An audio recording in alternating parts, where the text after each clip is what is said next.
Merhaba arkadaşlar, ben İlknur Dökmez. Takı Tasarım YouTube kanalıma hoş geldiniz. Bugün sizlere bu kolumda gördüğünüz şık bilekliklerin yapımını göstereceğim. Bu bilekliklerde uyguladığım teknik boncuk ağ tekniği, yani file tekniği. Kanalımda da eskiden videolarını hazırlamıştım. O videolara da ulaşmak isterseniz sağ üst köşede çıkan linke tıklayarak oradan da izleyebilirsiniz veya teknikler bölümünden de izleyebilirsiniz.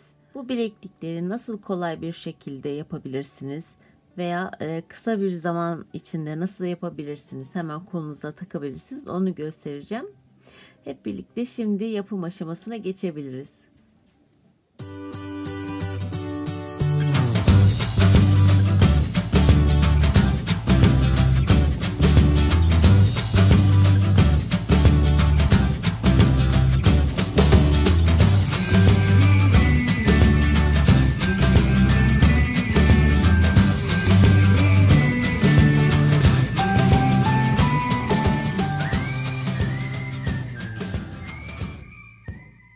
Gerekli olan malzemeler 11'e 0 Miyuki markasının boncuğunu kullanacağım.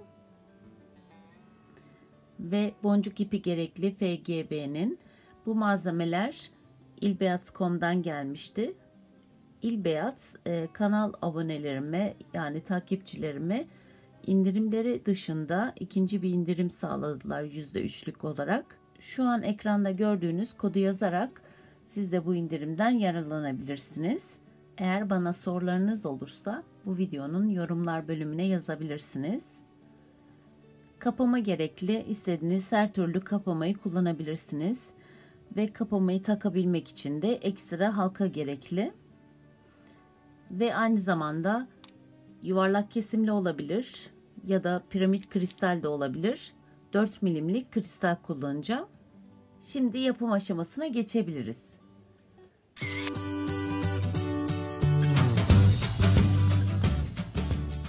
İpimden 1,5 metre kadar kestim. Bu yeterli olmayabilir, sonra tekrardan bağlayacağız ipi. Ve iğneme bir tane boncuk alıyorum. Bu farklı bir rengi var. Bunu stop boncuğu olarak kullanacağım. Stop boncuğu da nasıl takılır onu da göstereyim. Ve aynı zamanda ipimden 15-20 santim sonunda bırakıyorum. Ve boncuğun içinden 2 defa dolaşıyorum.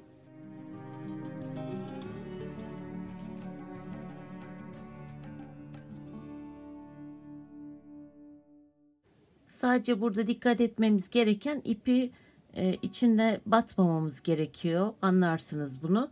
Çünkü tekrar çıkartırken zorluk çekmememiz için. Bu şekilde stop boncuğunu taktım. Ve boncuklar kaymayacak bu şekilde. Gördüğünüz gibi ipime boncukları dizdim. Bunun sayısını merak ediyorsanız eğer, saymadım kesinlikle. Göz kararı yaptım. Şöyle anlatayım size. Bu şekilde ölçüyorum. Bilekliğimin eninde, yani bu şekilde büyüklükte olacak şekilde yapıyorum. Ama bir ölçümüz daha var. Şuradan kristalleri saydığım zaman buradan bu şekilde kenardan 20 tane olacak şekilde ayarlayacağız. Bunu şimdi göz kararı bu şekilde dizdim. Sonra eğer eksik ya da fazla gelirse bu kenardan bunu tabi ekleyeceğiz boncuğu. Önce bunu bir yapalım bu şekilde. Buradan saydığım zaman 1, 2, 3 diye, yani 20 tane kristal olacak şekilde, yani 20 yuva olacak burada kenarda. Şimdi yapalım, dediğimi daha iyi anlayacaksınız. Boncukları nasıl çabuk alacağız onu da size göstereyim. Böyle kutunun içinden alıyorum. Tabi bunu yerden de sayarak alabilirsiniz. 5 tane olacak şekilde iğneye takıyorum. Sonra böyle tutuyorum. Buradan şöyle girdireyim, karışmasın. 1, 2, 3, 4, 5 ve 6. Buradan 6.'dan giriyorum.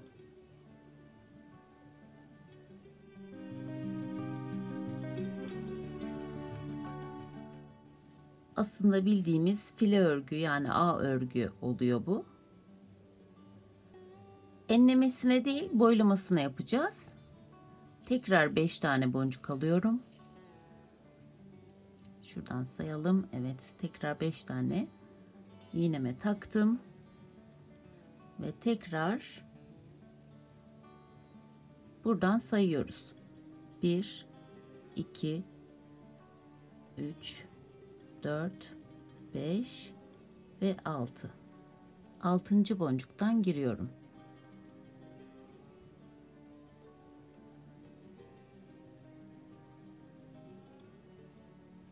Bu şekilde yuvalar oluşacak.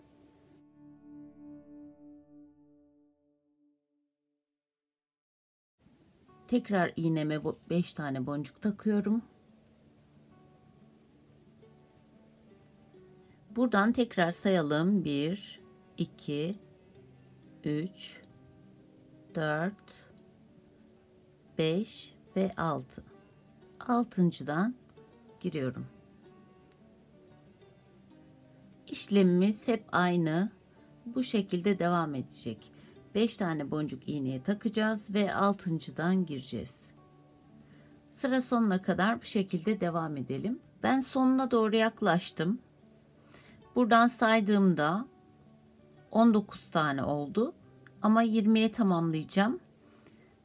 Burada biraz fazlalık olduğunu görüyorum boncukların ama bunu çıkartacağız. Son kısmı da size göstereyim. 5 tane boncuk taktım iğneme. Tekrar buradan sayıyorum. 4 5 ve 6. Şu buradan girdiğim zaman 6. oluyor.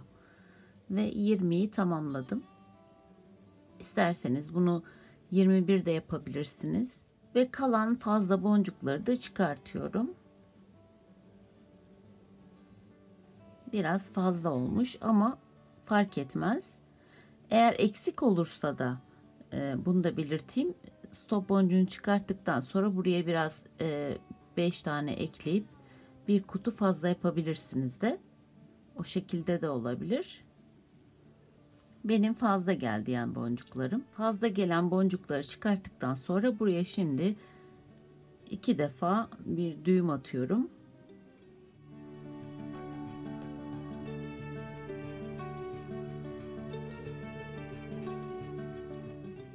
Şunu da belirteyim. Neden burada bir tarafında fazla ip bıraktık? Bunu en son kapama dikmek isterseniz onun için kullanabilirsiniz. İsterseniz kapama dikmeyecekseniz de az da bırakabilirsiniz. Her ihtimale karşı ben fazla bıraktım.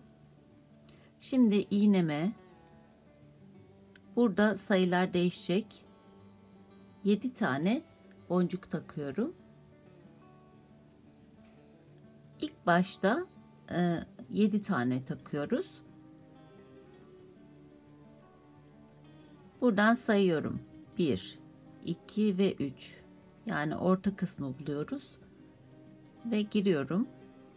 Bu şekilde. Yani 2 yukarıda 2 aşağıda oldu boncuklar.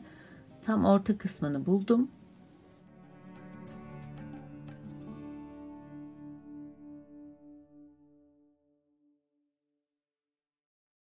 Bu şekilde. Tekrar iğneme 5 tane boncuk takıyorum. Ve aynı biraz önce yaptığımız işlemin aynısını yapıyorum. Hep 5 boncuk alarak orta kısmına giriyorum boncukların.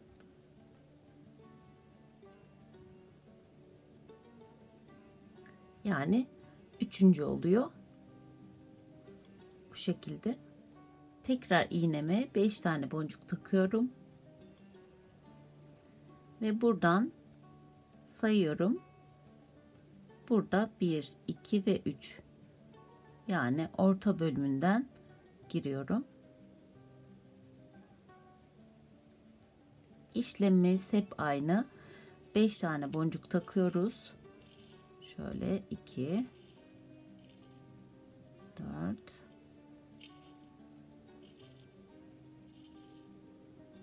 ve 5. 5 boncuk iğneme taktım. Buradan sayıyorum hemen. 1 2 3, yani orta kısmına giriyorum. Aşağı kadar işlemimiz hep aynı. Bu sırayı da bu şekilde bitiriyoruz. Evet, son tarafa doğru geldim. Yine 5 tane boncuk taktım iğneme. Buradan da 1 2 3 sayıyorum ve 3. boncuktan giriyorum. Evet, ikinci sırayı da tamamlamış olduk. Çeviriyorum. Burada yine tekrar ilk başta olduğumuz için 7 tane boncuk iğneme takıyorum. Buradan sayıyorum. 1 2 ve 3. Tekrar orta kısmı bulup giriyorum. İşlemimiz yine aynı olacak. Aşağı kadar 5 tane boncuk alıyoruz ve 3. boncuktan giriyoruz. Yani orta kısımdan giriyoruz. 5 tane boncuk iğneme takıyorum. İpim de azaldı. Burada hemen orta kısımdan, boncukların ortasından giriyorum. Bu şekilde aşağı kadar devam ediyoruz. İpim azaldığı için burada kaldım. Şimdi kaldığım noktayı unutmuyorum. Belli oluyor zaten. Boncukların içinden tekrar böyle dolaşıyorum.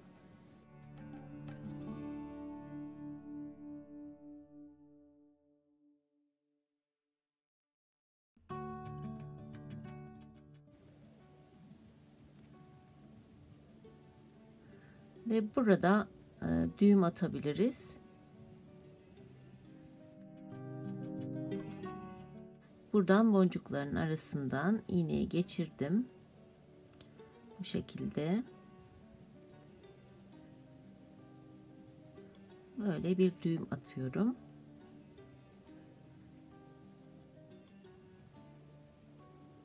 Hatırlarsanız burada kalmıştık. Buradan boncukların arasından dolaşarak bu tarafa geleceğim ama dolaşırken tekrar aynı şekilde düğüm atacağım.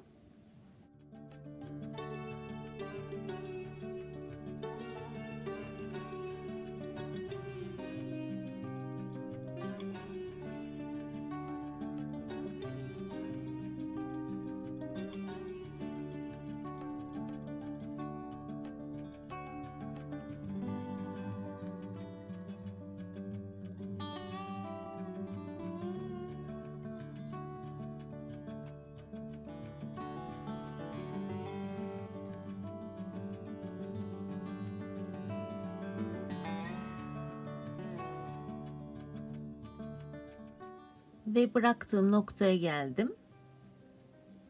Tekrar iğneme 5 tane boncuk takıyorum. Ve bir üst sıradaki boncukların ortasına geliyorum. Yani 3. boncuktan giriyorum. Bu şekilde filemize devam ediyoruz. Sıra sonuna kadar. İsterseniz bu altı rengarenk de örebilirsiniz. Yani üzerine kristal eklemeden devam edebilirsiniz. O şekilde de bir bileklik olabilir. Evet, sıra sonuna kadar bu şekilde geldim. Tekrar 5 tane boncuk alıyorum. 1 2 ve 3. 3. boncuktan giriyorum. Yukarıda 3 tane boncuk kalacak şekilde ayarlıyorum. Tekrar şöyle yakından da göstereyim. Aşağıdan saydığımızda 3.'den giriyorum. Bu şekilde. Bu şekilde 3 sıra fili ördükten sonra isterseniz siz bunu 4, 5, 6 bu şekilde devam edebilirsiniz. Yani enini siz ayarlayabilirsiniz. Ben bu kadar incelikte düşünüyorum ve bu şekilde giriyorum. Tekrar buradan bir tane düğüm atıyorum ve gördüğünüz gibi arada kaldı. Tekrar bir tane boncuk ilerliyorum. Ve burada tekrar bir düğüm atıyorum.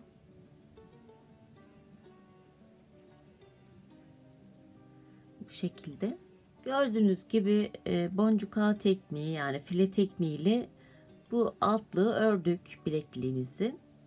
İsterseniz dediğim gibi sadece bunu sade olarak da kullanabilirsiniz. Bunu rengarenk de yapabilirsiniz. Her sırada farklı renk de kullanabilirsiniz. Bu şekilde de bir bileklik olabilir. Ama ben kristalle devam edeceğim. Alt kısmını bu renkle ördüm. Ve üst kısmına parlament renginde bir kristal kullanacağım için üstünde kullanacağımız boncuğun parlament rengi olmasını istiyorum. Yani altı iki renkli olacak. Altı açık mavi, üstü de parlament olacak. Bu boncuğun da büyüklüğü aynı, 11'e 0. Bu şekilde. Kristalle devam edebileceğim için FGB'nin ipi kristaller için uygun değil. O yüzden size şunu öneririm. İsterseniz böyle bir ip var, isterseniz böyle bir ip. 0.12'lik inceliği. Bu da 0.15. Size göstereyim. Bedolon markasının Wildfair ipi. Şöyle çok sağlamdır bu da. Bunu da balık tutmak için malzeme satan dükkanlardan bulabilirsiniz. Bu da çok sağlamdır. Şöyle gördüğünüz gibi buna çelik ip de deniyor aynı zamanda. Bunun kalınlıkları değişiyor. Bunu her yerde bulabilirsiniz dediğim gibi. Ben yeşil rengini bulmuştum ama bunun grisi ve siyah da varmış. İsterseniz o şekilde devam edebilirsiniz. Boncuklarımız, yani kristalim ve boncuğum yeşil olsaydı bunu kullanacaktım. Şimdi belli olur. O yüzden Wildfair'in Bedola markasının Wildfair ipiyle devam edeceğim.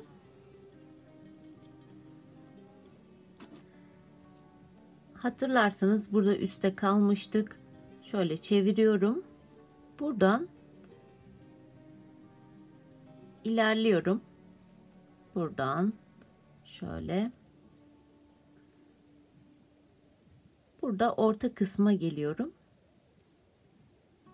Şuraya. Buraya orta kısma geliyorum. Tam birleşme kısmı burası. Ve iğneme bir tane 0.11 numara, bir tane kristal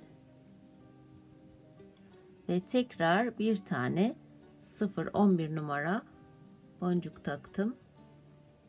Şöyle aşağı kadar indireyim.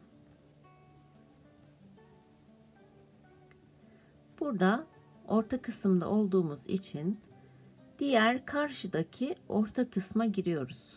Tam birleşme noktası oluyor burası. Şöyle. Ve tekrar iğneme bir tane 0.11, bir tane kristal ve bir tane 0.11 numara boncuk taktım. Burada yine ortadayız. Ve hemen karşı tarafın, yani bir üst sıranın daha doğrusu birleşme noktası olan orta kısımdan giriyorum.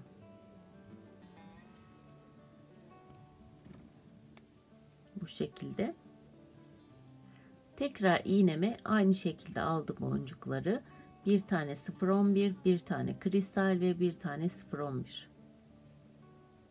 Ve buradan hemen bir üst sıranın orta kısmına giriyorum. Birleşme noktası oluyor burası dediğim gibi. Ve bu şekilde sıra sonuna kadar devam edeceğim. Ben devam ediyorum. Sizler de devam edin. Sıra sonuna kadar bu şekilde yaptım. Ve son kutucuk kaldı. Burada orta kısmı şöyle ayarlayacağım. Yani şu boncuğa gelecek şekilde buradan gireceğim. Şöyle. Buradan devam ediyorum. Buradan devam ediyorum çünkü diğer sıraya gireceğiz. Bu şekilde diğer ikinci sıranın tam böyle boncukların birleştiği yere doğru geleceğim. Bu şekilde şöyle çeviriyorum ve bu orta bölümü yapacağım şimdi de. Yine aynı şekilde bir tane boncuk, bir kristal, bir tane boncuk, iğnemi alıyorum ve sonrasında yine aynı şekilde boncukların birleştiği yerden giriyorum. Böyle devam edeceğiz. Yine sıra sonuna kadar bu şekilde devam ediyoruz. Gördüğünüz gibi yine en son bölüme geldim. Burada şöyle yapıyoruz. 2 tane boncuk ayırıyorum. Şöyle alttaki ipler karışmasın. 2 boncuk ayırıyorum ve burada üçüncüden bu şekilde geçiyorum.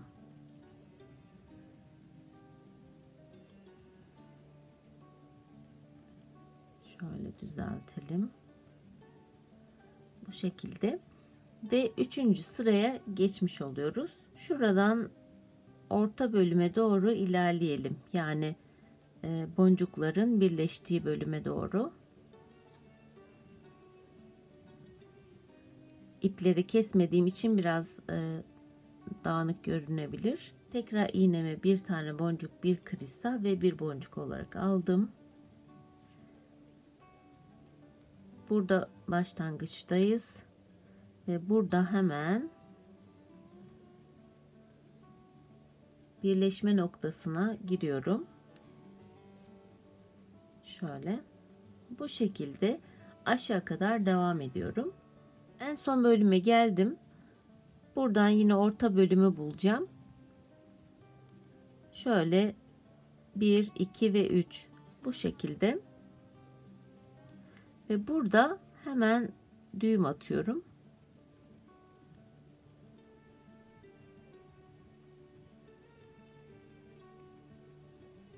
Şöyle.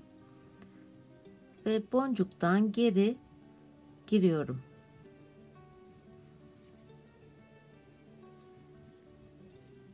Ve mavi boncuktan alacağım. Şuradan şöyle 1, 2, 3 şöyle bakalım 4 ya da 5 tane alabiliriz. Şöyle indiriyorum. 4 tane yeterli. Yani burayı bu şekilde yapacağım. Ve buradan üçüncüden ya da dördüncüden de girebiliriz. Şöyle yapalım. 3'ten girelim. Şöyle giriyorum. Ve burada bu şekilde bir delik oluştu hem de. Aynı zamanda buradan halka takacağız kapamamız için. Ve burada düğüm atıyorum. Ve ipi kesebiliriz. Bu tarafına yapmayacağım. Çünkü burada aynı var. Burada yaptığım gibi. O yüzden bir tarafı sadece bu şekilde yapacağım. File örgüden yapılmış bilekliği bitirdim. İsterseniz file örgüyü sadece kolunuza takabilirsiniz. Rengarenk yapabilirsiniz. Ya da sade bir şekilde. Veya böyle kristal döşeyebilirsiniz üzerine. Şöyle de yapabilirsiniz. 11'e 0 boncuk koyabilirsiniz kristal yerine. 5 ya da 6 ölçmeniz lazım. Alacak şekilde buralardan yani şu birleşme noktasından geçirip o şekilde de bilekliği yapabilirsiniz. Şimdi kapamasını takalım. Önce halkayı alıyorum bu şekilde. Ve düz bir şekilde şöyle ortasından şöyle çeviriyorum.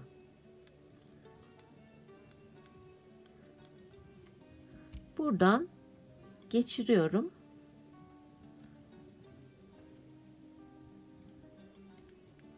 Ve buradan T kapamanın yuvarlak kısmını da alayım. Tekrar buradan tutuyorum ve tuttuktan sonra tekrar aynı şekilde düz şekilde yaptığımız zaman halka direkt kapanıyor. Gördüğünüz gibi. Tekrar isterseniz boşluk kalırsa şöyle biraz sıkabilirsiniz.